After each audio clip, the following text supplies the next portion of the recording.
Hello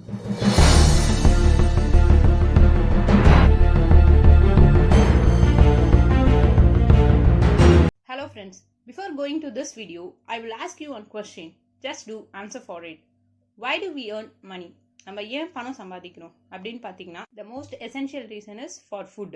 அந்த ஃபுட்டே வந்து நம்மளுக்கு அட் அவர் டோர் ஸ்டெப்ஸ் நம்ம வீட்டுக்கு எடுத்துகிட்டு வந்து கொடுத்து டெலிவரி பண்ணால் எப்படி இருக்கும், அந்த கான்செப்டை இன்ட்ரடியூஸ் பண்ணவங்க தான் வந்து டிபெண்டர் கோயல் அண்ட் பங்கஜ் சடே.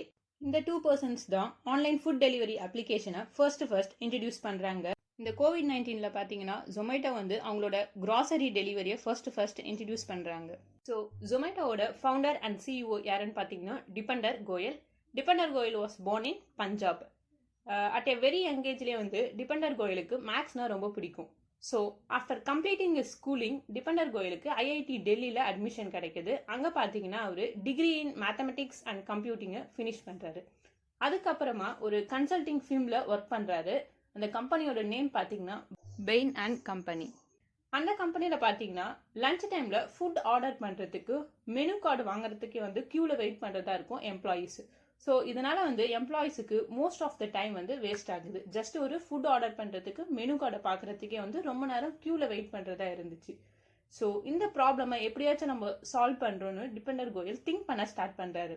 அவருக்கு ஒரு ஐடியா வருது. என்னன்னு பார்த்தீங்கன்னா ஜஸ்ட் அந்த மெனு கார்டை ஸ்கேன் பண்ணி ஒரு வெப்சைட் கிரியேட் பண்ணி அதில் அப்லோட் பண்ணி விட்டுறாரு. ஸோ எம்ப்ளாயீஸும் வந்து ஈஸியாக அந்த வெப்சைட்டில் போய் அவங்களோட மெனுஸ் என்னென்னு பார்த்துக்கலாம். ஸோ இந்த ஐடியா பார்த்தீங்கன்னா அந்த எம்ப்ளாயீஸ்க்கு எல்லாமே பிடிச்சிருந்தது. அது மட்டும் இல்லாமல் டைமும் வேஸ்ட் ஆகலை. ஜஸ்ட் அந்த வெப்சைட்டில் போய் என்னென்ன மெனுஸ் இருக்குன்னு அவங்க ஈஸியாக சர்ச் பண்ணி எடுத்துக்கிறாங்க. அந்த வெப்சைட்டும் நல்லா ரீச் ஆக ஸ்டார்ட் ஆகிடுச்சு. அப்போ தான் வந்து டிபெண்டர் கோயலுக்கு ஒரு ஐடியா வருது. என்னன்னு பார்த்தீங்கன்னா ஏன் வந்து ஆன்லைனில் ஃபுட் ஆர்டர் பண்ணுறதுக்கு நம்ம ஒரு வெப்சைட்டும் ஆப்பும் கிரியேட் பண்ணக்கூடாது அப்படின்ட்டு அவர் திங்க் பண்ணுறாரு. அந்த ஐடியாவை அவரோட ஃப்ரெண்ட் பங்கஜ் சடே கிட்ட டிஸ்கஸ் பண்ணுறாரு.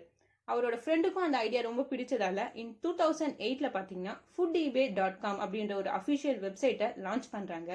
அந்த வெப்சைட் மூலமாக நம்ம ஆன்லைன்லேயே வந்து ஃபுட் ஆர்டர் பண்ணிக்கலாம். அந்த வெப்சைட்டில் பார்த்தீங்கன்னா எந்தெந்த பிளேஸில் என்னென்ன ரெஸ்டாரண்ட்ஸ் இருக்குது, அதோட லொக்கேஷன்ஸ், அதுக்கப்புறம் அவங்க எவ்வளோ சார்ஜஸ் ஃபுட்டுக்கு கலெக்ட் பண்ணுறாங்க, அண்ட் ஃபைனலி கஸ்டமரோட ரேட்டிங் ஃபியூச்சரும் அதில் இருக்கிற மாரி அவங்க டிசைன் பண்ணாங்க. இன் 2009 பார்த்தீங்கன்னா ஃபுட் ஈபேக்கு மக்கள்கிட்ட இருந்து நல்ல ரெஸ்பான்ஸ் வர ஸ்டார்ட் ஆயிடுச்சு. அதுக்கப்புறம் இன் 2010 ஃபுட் ஈபே அப்படின்ற வெப்சைட் நேமை ஜொமேட்டோ அப்படின்ட்டு சேஞ்ச் பண்ணுறாங்க. ஏன் அப்படி சேஞ்ச் பண்ணுறாங்க அப்படின்னு பார்த்தீங்கன்னா பிகாஸ் அந்த நேம் வந்து ஈஸியாக பீப்புளுக்கு ஞாபகம் வச்சுக்கிற மாரி இருக்கணும், அண்ட் தென் ஃபுட் ரிலேட்டடாகவும் இருக்கணும். அது மட்டும் இல்லாமல் ஈபேக்கும் ஃபுட் ஈபேக்கும் எந்த வித ரிலேஷனும் இல்லை அப்படின்றது சொல்கிறதுக்காகவும் அவங்க நேமை சேஞ்ச் பண்ணுறாங்க. Because there is a confusion arises between food eBay and eBay website. அந்த ப்ராப்ளத்தை சால்வ் பண்ணுறதுக்கு அவங்களோட வெப்சைட் நேமை ஜொமேட்டோ அப்படின்னு சேஞ்ச் பண்ணுறாங்க. அட் த ஏர்லி ஸ்டேஜில் டிபெண்டர் கோயல் அண்ட் பங்கஜ் சடே பார்த்தீங்கன்னா ரொம்பவே கஷ்டப்பட்டாங்க. பிகாஸ் அவங்களோட செக்யூர் ஜாப்லேருந்து ரிசைன் பண்ணிட்டு தான் அவங்க பிஸ்னஸே ஸ்டார்ட் பண்ணாங்க. ஸோ அவங்க ஏதாச்சும் டிசிஷன் வந்து தப்பாக எடுத்துட்டாலும் ஹியூஜ் லாஸ் ஏற்படும். அது மட்டும் இல்லாமல் இனிஷியல் ஸ்டேஜில் வந்து எம்ப்ளாயீஸை வந்து சூஸ் பண்ணுறதும் ஒரு பெரிய விஷயமா இருந்துச்சு. அந்த மோஸ்ட் இம்பார்ட்டன்ட் இஸ் எல்லா பிளேசஸையும் அந்த லொக்கேஷனில் இருக்கக்கூடிய ரெஸ்டாரண்ட்ஸை கவர் பண்ணுறது வந்து அவங்களுக்கு ரொம்பவே பெரிய ப்ராப்ளமாக இருந்துச்சு ஸ்டார்டிங் ஸ்டேஜஸில். இனிஷியலாக பார்த்தீங்கன்னா ஜொமேட்டோவோட சர்வீஸ் வந்து ஜஸ்ட் ஒரு ஃபியூ கண்ட்ரீஸில் தான் ஸ்டார்ட் பண்ணாங்க. But now it's increases as 24 countries. And then இதோட ரெவன்யூ எவ்வளோன்னு பார்த்தீங்கன்னா $210 million as of 2020. Finally, the success story of Zomato shows that hard work and determination to make it big will definitely leads to achieving our goals. இந்த மாதிரி நிறைய ஃபேக்ட்ஸை நீங்கள் தெரிஞ்சுக்கணும்னு நினச்சா please do subscribe my channel. You get the idea.